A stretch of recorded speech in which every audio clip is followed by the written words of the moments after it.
Olá, pessoal. Nós estamos aqui para nossa terceira aula sobre os materiais didáticos, né?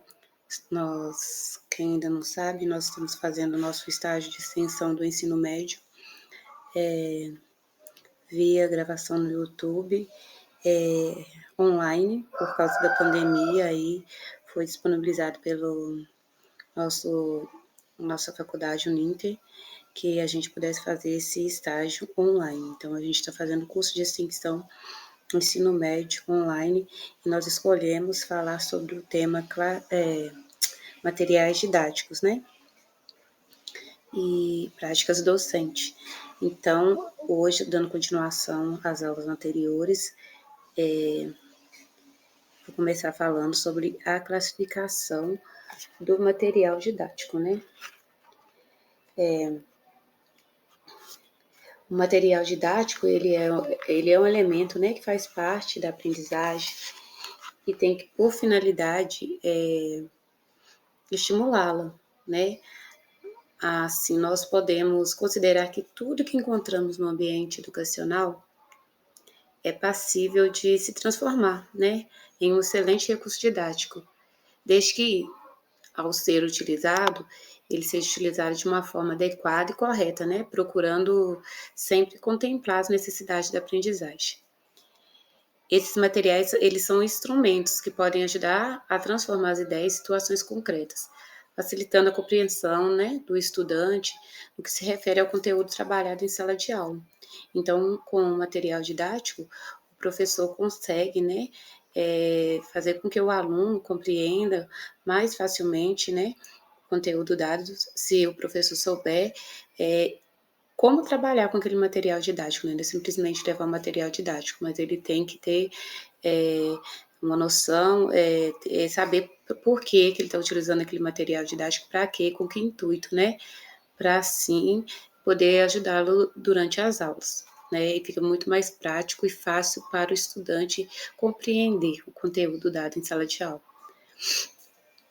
O material didático, ele é um apoio para a ação pedagógica, por isso a necessidade que seja elaborado e utilizado visando promover a aprendizagem significativa, né?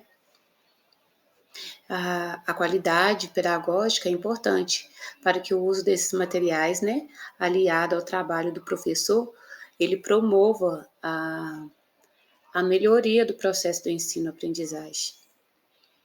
E assim, os materiais didáticos devem ser adequados ao conteúdo, igual eu falei anteriormente, né? A ser trabalhado, pois ele implica no desenvolvimento, é, no desenvolvimento de atividades com tais materiais, né? E o, o Leon Diver, ele afirma que a primeira condição de toda atividade é uma necessidade. Né? Ele diz, todavia, em si, a necessidade não pode determinar a orientação concreta de uma atividade, né? Pois é apenas no objeto da atividade que ele encontra sua determinação. Deve, por assim dizer, encontrar-se nele, uma vez que a necessidade encontra sua determinação no objeto, né? Se objetiva nele, o dito objeto torna-se motivo da atividade, aquilo que o estimula, né? É, através do material didático, né? Ele vai estimular o professor vai estimular o aluno, né? A aprender, né? A querer participar das atividades, né? Devemos sempre estimular um constante vínculo entre a manipulação de materiais e situações significativas para o aluno, segundo Paz 2000, né? Os materiais didáticos, né, eles, quando são utilizados em sala de aula, eles apresentam funções específicas e precisam ser observados pelo professor ao planejar as atividades, né, onde eles serão utilizados. Então, o professor, quando ele vai planejar uma atividade, ele tem que saber qual que é a função daquele material na aula que ele vai dar, qual que é a função daquele material didático, né, para a atividade que ele planejou, né, para a atividade que ele vai passar para os seus alunos. Isso é muito importante. Como o pai falou, devemos sempre estimular um constante vínculo entre a manipulação de materiais e as situações significativas para o aluno. Quando o professor vai selecionar os materiais, é preciso que ele considere, né, alguns elementos. Quando ele vai selecionar esses materiais, ele precisa considerar alguns elementos que fazem parte do processo educacional, né? E esses elementos são os sujeitos envolvidos, que no caso, sujeitos envolvidos nesse caso é o professor e o aluno, os objetivos visados. Os objetivos visados, nesse caso, são as metas de ensino e aprendizagem a serem atingidas, onde que o professor quer chegar ao dar ao utilizar aquele material didático no seu conteúdo, né? Para explicar o conteúdo que será dado em sala de aula. E qual o objetivo que ele chega, qual o objetivo, qual meta que ele pretende alcançar. Então, ele tem que pensar nesses objetivos visados. E a situação de aplicação. A situação de aplicação seria o tempo, o espaço, os equipamentos, tipos de materiais. Isso tudo faz parte da situação de aplicação dos materiais didáticos, né? A finalidade do material didático em sala de aula é propiciar, né, um aprendizado para o aluno. E assim oferecer para o aluno um ensino de qualidade, em que associa o conhecimento já adquirido aos novos, o que ele já sabe, mas com mais coisas que ele vai aprender, né, a utilizar aquele material didático. Para tanto, o professor deve atender os critérios de qualidade na escolha dos materiais a serem utilizados. Ele sempre tem que ter em mente a importância deles, bem como a sua influência na aprendizagem. No que aquele material didático vai ajudá-lo, vai ajudar o aluno, né, na sua aprendizagem, no que ele vai contribuir. O professor tem que pensar nisso. As ferramentas de aprendizagem devem seguir a premissa de atender às necessidades do aprendizado, com eficiência e eficácia, né? E não com o intuito de reduzir o esforço do professor. O material didático, as ferramentas do material didático, ele é uma ferramenta que para ajudar o professor, não para fazer sozinho o que deveria ser feito, o que deveria ser, né, a parte do professor, não tipo o professor, não, eu vou usar esse material didático aqui, leva esse material didático e o aluno ali vai se virar, vai vai ter que entender sozinho, sem nenhuma explicação do professor, tipo, para o professor ter menos trabalhos, vamos dizer assim, na sua atuação em sala de aula. Não é para isso que o material didático é feito. Ele é feito para contribuir para a aula do professor. O professor utiliza ele para ter uma ferramenta em mão que vai ajudá-lo em suas aulas, né? A eficácia do processo de ensino-aprendizagem ele está relacionado à qualidade e à quantidade dos conhecimentos construídos e compartilhados, por meio da interação com outras pessoas e com o meio, né? Por si mesmo e com o auxílio do professor. O professor sempre tem que estar envolvido, né? A forma e as estratégias, como esse professor utiliza os materiais didáticos, o auxiliarão no alcance dos objetivos por ele definidos, né? Relacionados ao assunto apresentado. Assim, torna-se necessário o conhecimento dos tipos de materiais existentes para auxiliar no desenvolvimento do processo educacional. Então, é importante que o professor saiba, né, que tipo de material que está usando, por que ele está usando. O professor precisa de conhecer os materiais didáticos antes de levá-lo até a sala de aula, antes de utilizá-los como uma ferramenta para apresentar os conteúdos em sala de aula, né? E segundo o autor Nerice, ele classifica os materiais didáticos da seguinte forma: material permanente de trabalho. E o que seria esse material permanente de trabalho? São os materiais que fazem parte do cotidiano na sala de aula, né? Eles estão disponíveis aos professores para ser utilizados no decorrer das suas aulas. Alguns exemplos, né, desses materiais que tem sempre tem na sala de aula. O quadro de giz, o apagador, o giz, os cadernos, as réguas, os flanelógrafos, os projetores. Isso tudo são os materiais permanentes de trabalho que o professor sempre tem dentro de sala de aula, né? E o segundo é o material informativo. O material informativo são os materiais para utilização tanto do professor como do aluno e que trazem, né, informações necessárias para ilustrar e reforçar os assuntos apresentados em sala de aula.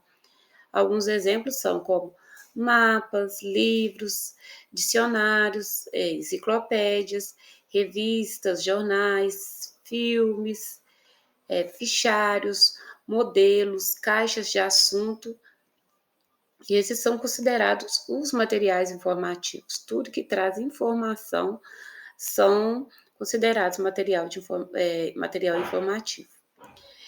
E o terceiro é o material ilustrativo visual e audiovisual, né? O que seria? Quais seriam eles, né? São eles os esquemas, os quadros sinóticos, os desenhos, os cartazes, as gravuras, os retratos, os quadros cronológicos, amostras em geral, né? Discos, gravadores, projetores, todos são considerados material ilustrativo visual e audiovisual. E o quarto é o material experimental, que são os aparelhos e materiais disponíveis que podem ser utilizados em quaisquer experiências, né? Antigamente, o material didático, né, ele era usado para ilustrar as aulas e era apenas apresentado ao aluno para dar a sustentação ao que havia sido explicado. O professor explicava a matéria e depois levava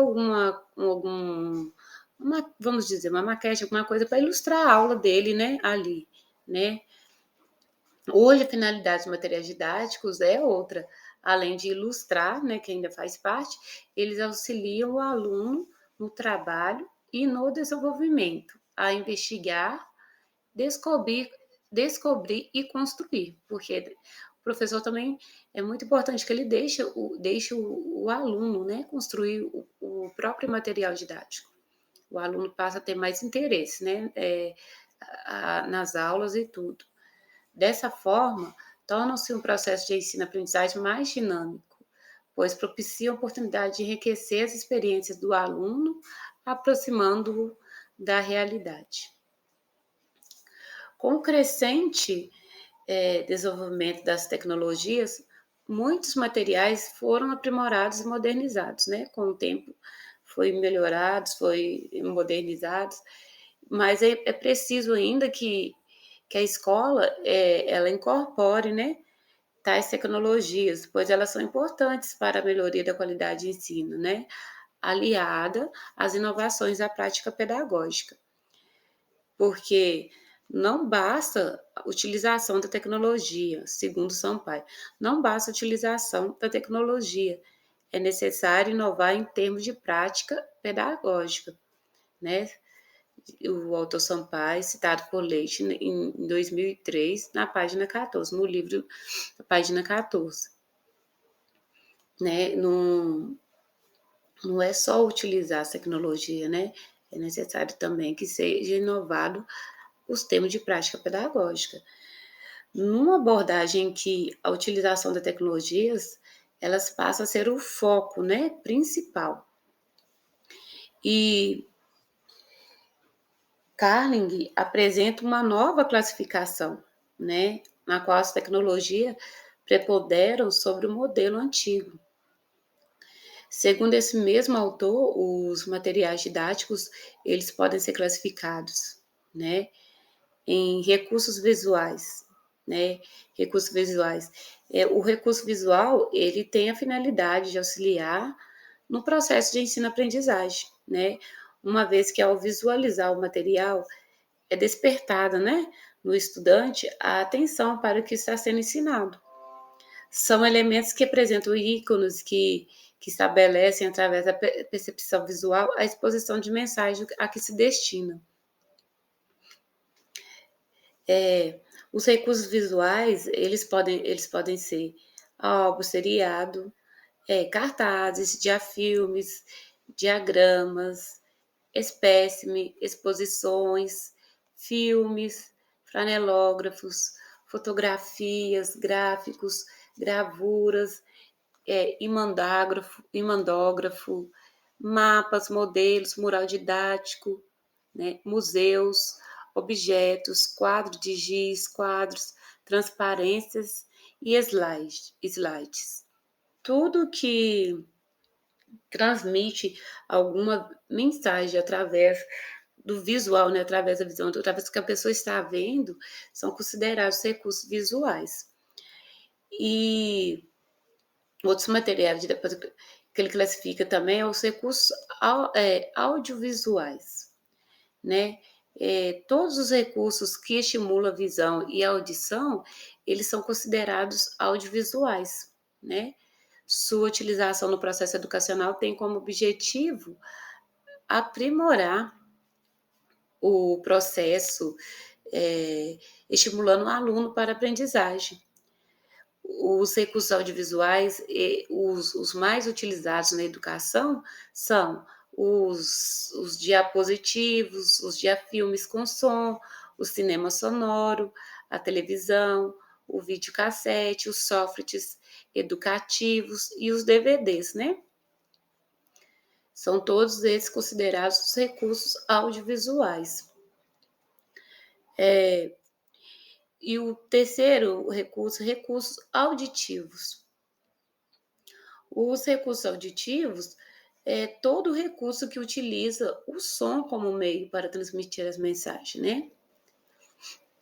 Os recursos auditivos, eles têm a finalidade de auxiliar no processo de ensino-aprendizagem por meio do estímulo auditivo, através da audição, né? A pessoa escuta e assim ele desperta no aluno a atenção e o interesse pelo assunto abordado, né? E eles são utilizados na educação, os materiais, né, os recursos auditivos que são utilizados na educação são os aparelhos de som, os discos, as fitas cassete, os rádios, os CDs, né?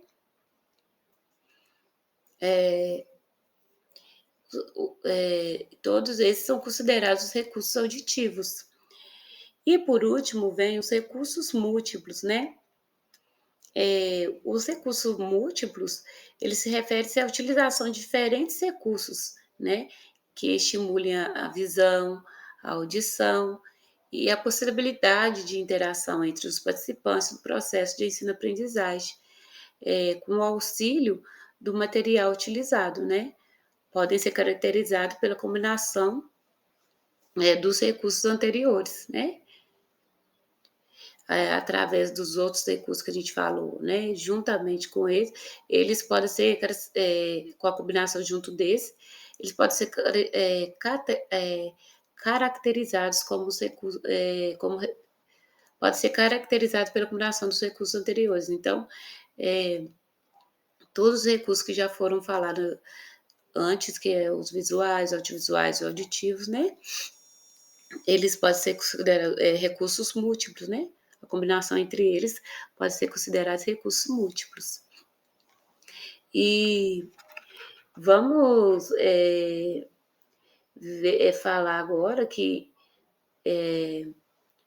os recursos mais utilizados na educação, né? Então, são esses os recursos visuais, os auditivos, os recursos audiovisuais tradicionais, recursos audiovisuais integrados ao computador, que a gente não tinha falado lá atrás, mas tem os recursos audiovisuais integrados ao computador, que são os CD-ROMs, a base de dados, os pacotes estatísticos, os softwares, os projetos de multimídia. E os recursos audiovisuais baseados na internet, né?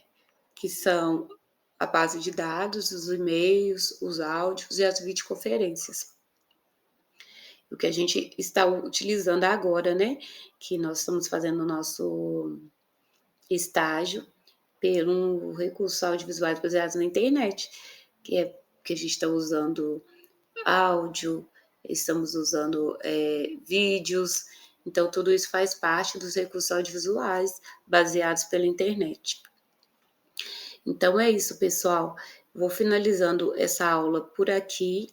Hoje ela foi um pouco menor, mas na segunda-feira a Paula vai dar continuação às aulas.